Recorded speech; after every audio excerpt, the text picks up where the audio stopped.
I think the perception of the returns to violence going up is accurate. I think the reality is not the perception. I think the reality is the statistics show that crime is going down. It's really interesting. Crime is such a big issue in the current mayoral campaign here in New York City. Well, over the long 4th of July holiday, there was one shooting. One shooting over 3 days on a holiday weekend. I don't think Chicago could boast that. And yet people have the perception that crime is running rampant in New York, but the statistics I have show to that stand all for the major homies, crime as you know, is down. request Now, of you if you want these flowers to your face, that's way up. and I will remove someone from on here because we are full of speaker panel. But just know that I do appreciate violent crimes are down. Shoplifting is not a violent crime. It's not that it's not a serious crime. It's not a violent crime. So sometimes the perception, I know we say, becomes a reality, but it may not be accurate. Thank you, Double Marshall. I want to let some credence to your thought. I don't think rolling up masks, I know they can arrange for security, but I don't think rolling up masks, I don't think snatching people off the streets, I don't think bridging people's civil rights is the right way to go. Don't get me wrong, there is a job to do, but I don't think those sorts of tactics are American. I think they are reminiscent of third world countries and the way they kind of enforce it. There's not, unless you're facing the cartels themselves, there's not necessarily a need for a masked dude. There's probably a need more often for an officer friendly rather than some sort of masked ICE agent. So I would say that's probably not the best way to operate, and I would contribute some of those tactics to be un-American, to try to directly answer your question. So there's also a psychology involved, by the way, to use your officer-friendly analogy. If a cop is in his or her blues and standing out on the street corner helping little old ladies cross the street, kind of thing, that demeanor of that officer is different than somebody who is wearing combat boots and military garb and carrying long guns and flying in convoys in military uniform, military type vehicles designed to revealed all the stories of the nuke. Designed to have a psychological impact on the populace. You do that to have an impact on the populace. That's why you do it. But it also has an impact on the officers. And if they are not identifiable, not only do you lose accountability of the officers, but you lose accountability. You lose the individuality of the officers. They become one. So are you still talking in here? What are you talking about? And so we're talking about you. It's a completely. And how much we miss your presence in our life all the time, and that we wish we could have as many cell phones at our disposal as you do. Yeah, we just want to know how we can farm the aura points that you have farmed. Well, poetry comes out of books, not eating bonbons and sitting on your cell phone all day doom scrolling. So again, they're called books. Some people go to what's called a book club. I don't know how they read what's called a book, and then they go and they talk to people about what's in the book, as opposed to coming on here and having pointless conversations about nothing for fucking years while their fucking hair is falling out of their dried out oily scalps. And they don't even go to the gym because they weigh 300 pounds and they never got started. Snatch people off the streets, I don't think. I want to have so much aura points like you, so I can fucking cocaine. No. Hold on. Oh my god. T-Robs is the most foul-mouthed, disgusting person I've ever heard. They're all fucking horrible. He's a leprechaun bitch. It's like they call me a simp because they sit there and use horrific profanity and racist terminology. I'm like, you guys are the problem that you're describing. Like, if you want to change. You go on dates, he doesn't. I just went on a date, 10 minutes ago. The point is, How did that go? she was 22. She was from Alabama. No. She absolutely hates her parents or her father, I think, in general. Is that Jacob? And I said to her, she was like, I guess that's why I'm on a date with a 42-year-old. I'm like, I just let it go right by. I'm like, okay. Not her clocking her own teeth. No. She had horrible anxiety. She, I could tell, but I brought a book on astrology, and I showed her zodiac in the book. And you're so kind. Yeah. So to me, it's like when you go out on a first date, it's like a job interview. Are you bringing peace to their situation, peace and strength, or are you bringing more anxiety to their dysfunctional relationships? Are you gonna see her again? I don't know. She messaged me back on Hinge, but she never texted me. So yeah, maybe I'll see her again. But she lives like an hour. I was talking today about propane in your situation to Kate. Oh, who? Pearl, the Iran or Iraq? Oh, the chick that I dated for 3 days. Yes. Yeah, I asked her, did she really meet John Kitover? She was like, no. She was like, no. I was like, yeah, right. You have literally a PTR of Chicago on your PTR. There's 150 women you could ask that question to, and then I'll be like, who? Really? On here? No, in the real world. I mean, I've slept with probably 100. Yeah, okay. In the real world, I know that you've been dating every day. Almost every day. Because the thing is, I've gone out with a lot of chicks that I have slept with, and then they Google me and look me up and see my YouTube channel, and they're like, yeah, I don't blame them. And then their eyes are just wide open. They're like, we were just joking today when imagine a girl sleeps over at your place, and then there's this one room with all your phones in it, yeah. Mm-hmm. And then you're not allowing these people to open the door. And then this girl is like, the curiosity killed the cat, so she's like, okay, let me just go check. And then as soon as she takes the doorknob, behind her, it's like, I told you not to open the door. No, honestly, I'm not ashamed of this. If somebody wanted to come in here and look at all my cell phones, I'd be like, don't hate me. Maybe Jacob would want to. What? Jacob, you should meet American. He's a fun dude to be around. No thanks. Why not? I don't know him. He has a Trump hat on. No thanks. So sorry, we adopted this guy from Twitter, and Dylan also from Twitter. How's Twitter going? Are you having any fun there? No, I'm not on there anymore. It's not that nice. There's a lot of dumb people. You think these people are dumb or there's even more retarded. I know. It's a stupid index. There are stupid people everywhere on the internet, and that's why they're here, because this is where stupid people end up, because they're stupid. Yeah. Can we get a peace treaty going? Is that okay? We can sign some documents. Is that alright? With whom? With the one host. No. I would like to have it because I want to live without anxiety that we're going to be out for each other. I don't want to be doing that. So that was the first test that America was talking about. Are you bringing peace to the first date or more anxiety? Mm-hmm. If you bring more anxiety, maybe it's time to cut it out. Yeah.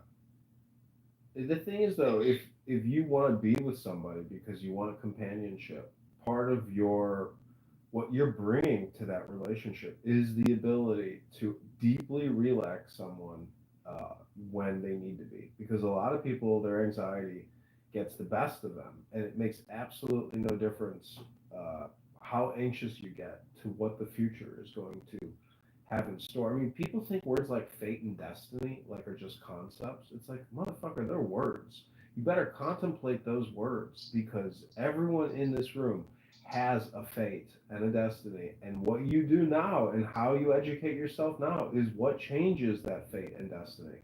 for the more positive vibrations. So coming on this app and being a child and wasting all your time is very low quality vibration. And so the question is, how do you raise the positive vibrations? You have to create value.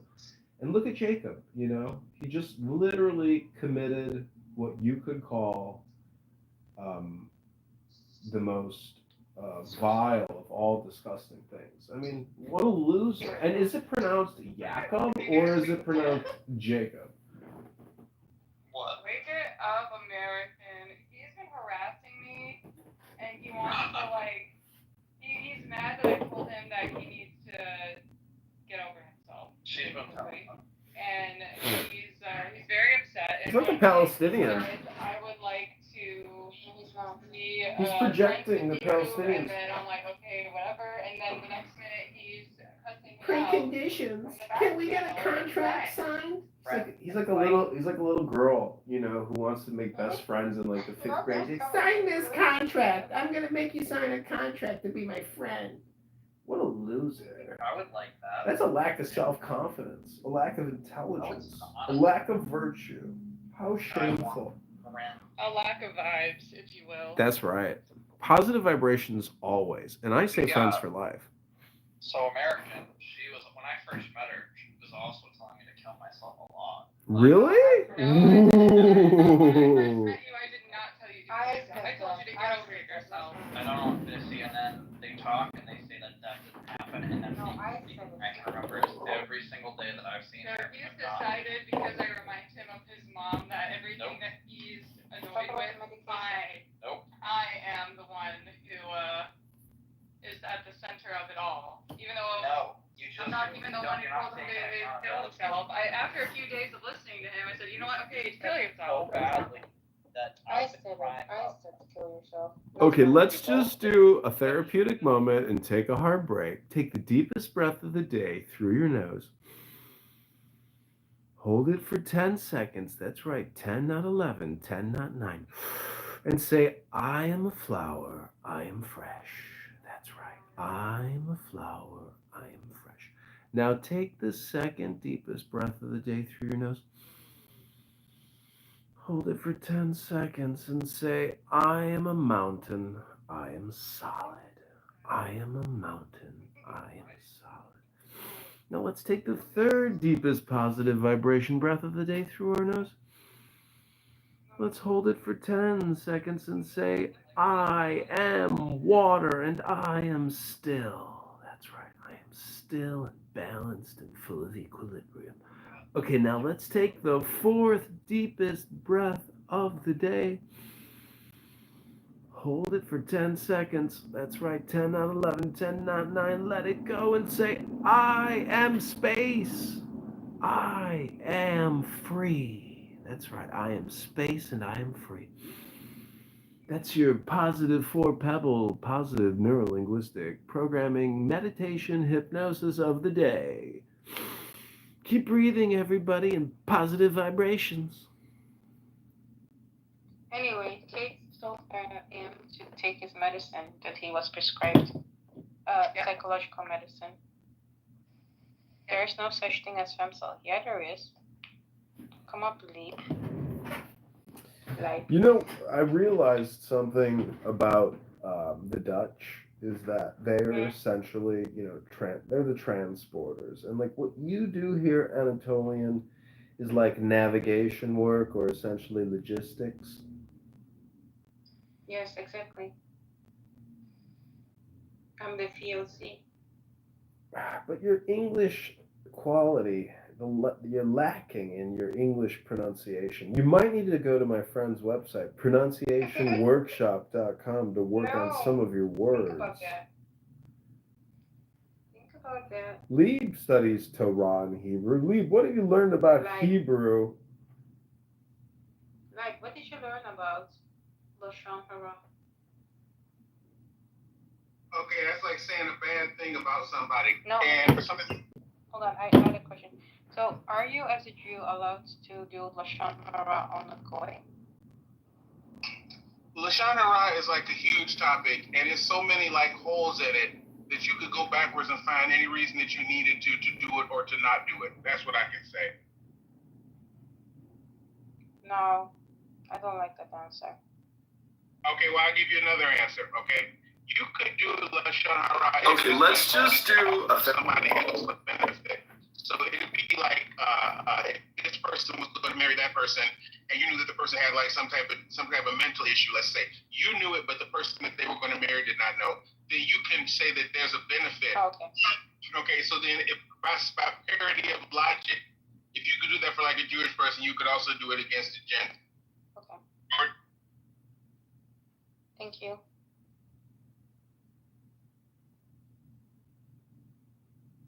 Somebody asked a question about like studying Torah and what did I learn about Hebrew?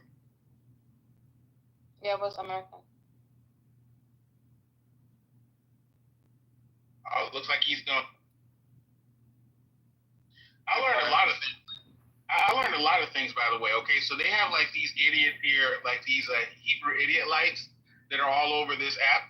And I can tell you one thing that not a single one of them knows, which is there is more than one vowel in Hebrew. The A-class vowel is one among many other vowels. So that's the first lesson to learn if you want to know about like biblical Hebrew. What do you mean? Those idiots seem to think that if they just put like an A sound after every consonant, then they think that they're speaking of calling something Hebrew. un-American is, I don't know, convenient. So like the word like That might be the word I'm looking for. Quarter, like a coin. When it was unquestioned, the behavior of government officials during the past half decade was not un-American. Yeah, but again, I think the interruption that I made before you made your point was apropos, because that's not the question at hand. I know you want to tie the two together. The question is what's going on today. The question is not what happened before that caused the situation that's going on today.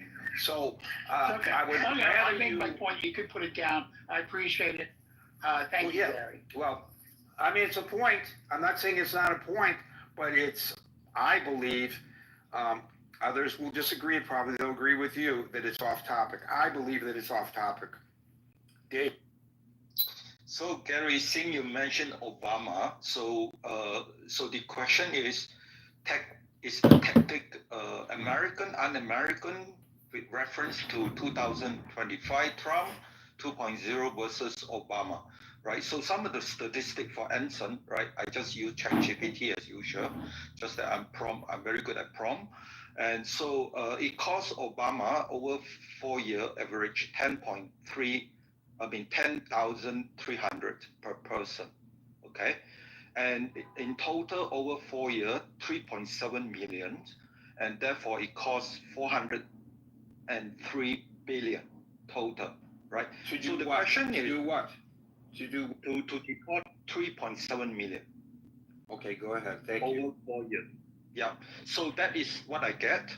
And the question is, when we talk about American, un-American, so I think a lot of the response here is what social media experts call emotional hijacking. That means people are responding because they find the process very arousing to the emotion, right? And therefore they see it's their right to express, there should be something peaceful for the day, and then now they are watching this in the TV, so they're getting very annoyed, and therefore they need to express it. So is that an American attribute? And the other thing is, Wait a minute. Are you suggesting that the criticism of the way that the government is rounding people up in the manner in which they are doing is because it's on fire on social media and that people cannot look at what's actually happening and critically judge one way or the other whether it's a correct procedure or not? Is that true? Yeah. I wholly, completely reject your argument. I'm going to tell you straight out, you can make your argument, but I'm going to just tell you that I wholly reject it. As the person who established the topic for today, I do not believe that social media has got my emotions was going, not. and that I have a misperception about what's happening out there. But Gary, you are critical. You have critical thinking, but it doesn't represent the majority of Americans. So you are exception. How do you know? How do you know how the majority of Americans even feel about this? How Obama did it. But wait a minute. Hold on. I'll let you get on with your next point. How do you know how the majority of Americans feel about this? Maybe the majority of Americans have the perception, based on what's been going wild on social media, that we're under an invasion, an attack by a bunch of illegal people coming into the United States, and that the previous administrations, the Democratic administrations, allowed them in, and we have no choice other than to do this. And that was created. Dominic's point was not critically thinking. Dominic's point, based on your, I'm not arguing, Dominic, please understand. Dominic's point was fueled because he can't critically think. It was fueled by social media. What do you think about that? So I compare two approach. Obama, as you say, as you rightly point out, at the way Trump is going, is less fewer people than Obama. But Obama did it in a very less conspicuous way compared to Trump. The question could be like the need. Trump approach is, a deterrent, right? So we are do it this way, so you stop coming. But Obama way is, you can come, but we deport you faster, because Obama has no court hearing. 70 to 83%, according to what I get from ChatGPT, expedite without court hearing, right? So doing everything very, very quiet, but costs a lot more money. And that raises an excellent point, that he might have gotten a big pass on that, because exactly. There's a lot of criticism. There's a lot of criticism of Donald Trump for violating the due process of people, whether they are citizens or not, with regard to this. And what you are suggesting is that under Obama, people's due process was violated all the time, based on the statistics that you just called from ChatGPT. Yes. Right, which suggests that people, the majority of those that he deported them without due process. And how did he get away with that without the kind of criticism that Trump is getting? That is really an interesting point. That is going to be thinking. Yeah, and typically, if somebody deport military, it's around 4,000, but average for Obama is 10,000, right? So it takes a lot more time, and without due processes, a lot of covert operation. So this worth critical thinking, right? So I think there are a lot of people. I stop here now. So wait a minute, I'm not going to let you stop, because I need to get something clarified, if you don't mind. So Dave, are you saying that by not doing due process, it costs us more than by following due process? I mean, did I hear you feel about this? Maybe the majority of Americans. I think you need to go back and check that again, because if a person is grabbed and thrown back across the border expeditiously, why would that cost more than detaining them in Alligator, Alcatraz, or other places? There's got to be a cost to that. There's something wrong with those figures. I think you got to delve a little bit further. Yeah, somebody more expert than me qualified, but that is the number I point out. Yeah, I really, it doesn't make sense. It just doesn't add up. You better check your coupons a little more closely before you go to the grocery store this week, because something that doesn't make sense. I'm not saying that you're not accurately reporting what you read, but I don't think that what you read makes any sense whatsoever. It's illogical, as Mr. Spock would tell Captain Kirk. Hey, hi there. Hi. Always fun here. And by the way, thanks for all your contributions on the chat. I always feel so guilty because I can't join.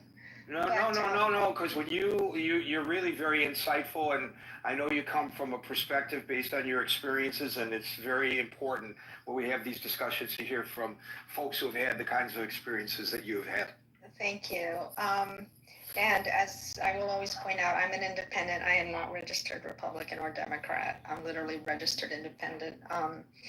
And I would say to Dave very kindly to just please don't just depend on ChatGPT. ChatGPT is not frequently accurate. It is something to just kind of go to for quick Well, things. I guarantee you, Meryl, who's a legal researcher, doesn't do her legal research on ChatGPT. There you go. Because lawyers who have become admonished and sometimes sanctioned by judges. So, Yes. and by the way, this is an interesting thing. I just want to point this out real quickly. Boaz and I said to Boaz the other day, I said, Boaz, what if you and I asked ChatGPT the same exact question at the same time? Will we get the same answer? And he said, no, we won't get the same answer because ChatGPT takes into consideration other things that you have asked it in the past and other things that I have asked it. I said, well, let's try it. So I actually wrote out that exact question. If two people ask ChatGPT the same thing at exactly the same time, will they get the same answer? And we did, and then I sent it to him. He copied and pasted it. I'm on the phone with him, and we go 3, 2, 1, boom. We fired, and the answer was no. They will not get the same answer. But then the rest of it was completely different. 2 different explanations of why. And contradictory to some point. So you're right. You can't depend on AI. And for those of you who are looking for a companion on AI, I got to tell you, it's not the same as the real thing. I've investigated it, Barbie. I did some investigative reporting, and it ain't the same. But all right, ChatGPT cannot make your cup of tea. All right, so in a nutshell, I do feel if we want to use the term un-American, the current expression of how ICE is doing things, I think is un-American. I do think, though, it's a double-edged sword because I believe that it's been implemented this way because that's what they want. They want the visual and the optics. And it's a matter of how much will the American public tolerate. To Anson's point, yes, when if you're going after the gang members, of course you got to be suited up. But the thing is, I'm really having my doubts as to how many gang members they're catching because I feel like with the PR machine that's rolling, like this massive propaganda machine that's rolling right now, important. If they did have we have these discussions to hear from folks who've had the kinds of experiences like that in you the have. movies, and they grabbed them and they got Elliot them Ness, and arrested Elliot them. Ness, Tommy guns. Yes, that would be on not just Fox News, but on all kinds of news. Like that would be something that would be out there all over social media. But instead we're seeing, let's say a courthouse, there's really no need for guys to be wearing tactical stuff in a courthouse because the assumption is people have been checked. I mean, I could see, obviously they should have their weapons, but the way they approach things, it's not necessary. It's just not. It's literally not. I don't care. Maybe it's true. And if in fact Obama did it the way if he violated due process, well, shoot, he got away with a lot that he shouldn't have, although I know there was plenty of outcry in certain circles about what he was doing with immigration. But honestly, this is literally not necessary. And I still go back to that question. I'm going to keep posing it all the time until we finally come up with an answer. And that is, why is it that I know I have seen, and I'm happy to, when I find them, and if I have time, I just never have time, I will post them, the videos of these guys literally almost slinking away, just backing down. In some instances where they could have easily arrested the person that they were going to arrest. And in a couple of cases, it's been women just stand there and say, show me your ID, identify yourself, identify yourself, identify yourself, identify yourself. Barbie, and the guys argue back. Barbie, here's the thing. How do we know that those are ICE agents?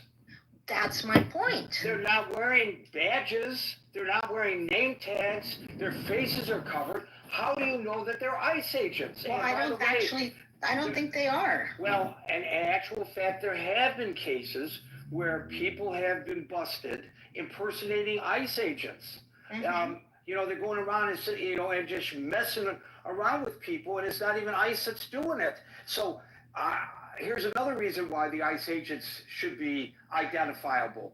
You want to be able to identify the ICE agents so that you know that they are actually ICE agents, for God's sake. Yeah, in the end, it would be better for them. I realize, and I know that Double made the point about the returns of violence and all of that, and that there's some truth to that. But in this case, and Marshall, we agree on this. It's just they could easily arrest these people, just normally, quietly, just arrest them. Just take the people you need to take, just quietly. You don't have to put on a show. So, to conclude, I really think so it's quiet a to arrest somebody. Just to intimidate. And the reason for some of us, this is, and they know this. I'm sure. I don't know if they've thought it through this much, or it's just intuitively that they know that it strikes fear in the hearts of people. But I have a lot of friends. I lived in Chile for 2 years. And studied theater down there, and it was during Pinochet, and there was a thing called Operation Condor in South America, and that was where several of the South American countries, the very repressive dictatorships from Argentina, from Chile, Paraguay, Uruguay, eventually Brazil, and a couple of others, did use these tactics and did disappear people and never identified themselves. And the entire continent. And now people from that very continent are now having to suffer flashbacks based on the manner in which, again, I'm going to mention Meryl. Meryl grew up in Oak Park, Michigan. And Oak Park, at the time that she grew up there, was a Jewish suburb of Detroit. It was heavily, predominantly Jewish. And there were survivors of the Holocaust, many who were living in Oak Park. And because of that, the police department, this is a minor point, but really to the people, it's a major point. The police department, I don't know, Meryl, whether you knew this or not, they were prohibited from using their high-low sirens on the police cars. Do, do, do, do, do, do. Yes, because because those were the sirens that the Nazis used. Yeah. So they were sensitive to that, and they deliberately said you could use any other, the Yelp, any other siren that you want, and on those interceptor, which they use then, I don't know whether they use them now, siren devices in every police car back in the day. There were like 4 or 5 different, but you could not do the high-low. Could not. Right. Even though that's the most effective siren that there is, because it goes through all the ranges, so that when people have hearing loss, the chances are that you're going to hit one where they can actually hear it. So it's a very effective, but you could not use it in Oak Park because they did not want to strike terror into the people who lived through the Holocaust. And now they are deliberately using the same tactics that were used against people who came to this country seeking asylum, many of them, not all, in order to strike fear into the populace. And can you imagine how folks feel? You can, I think, but I'm just saying, the rest of us, can we imagine how folks are feeling? I escaped that kind of oppression, and now it's happening